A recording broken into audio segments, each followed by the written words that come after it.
St. Michael Hospice f'Santa Venera kompla jwessa s-servizzi tiegħu bl-inaugurazzjoni tal-inpatient unit ġdid b'16 il-kamra privata għal pazjenti li jeħtieġu kura paljattiva.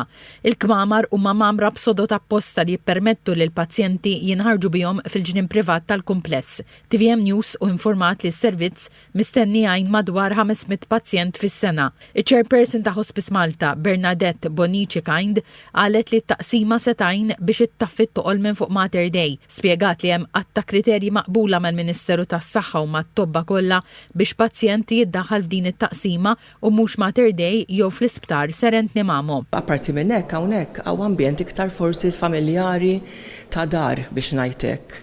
Għaw ambjent seren, professjonali, fl-istess ħin. Il-Ministru tas-Saħħa Joe Etienne Abela ħabbar li l-Gvern qed jinvesti 10,500,000 euro fuq 3 snin biex jiffinanzja s-servizzi offruti fl-inpatient unit f'St. Michael Hospice. L-10,5 miljun euro li ħanonfqu f'dawn it-3 snin li ġejjin imorru għal spejjeż ta' staffing, spejjeż ta' tagħmir mediku, affarijiet bħal consumables li ovvjament dan il-unit la għandu pazjenti li ħajkunu qegħdin jorqdu ikun hawn ħafna bżonnijiet u l-Gvern għalhekk jidħol biex jgħin il-Hospice Malta billi jissupplixxi wkoll staff speċjalisti tobba minn tiegħu. Il-Ministru Abela qal li l-investiment jagħmel parti mill-pjan tal-Gvern biex il-kura paljattiva tkun aktar aċċessibbli u integrata b'enfasi fuq id-dinjità tal-pazjent u t-tnaqqis tal-uġigħ fiżiku.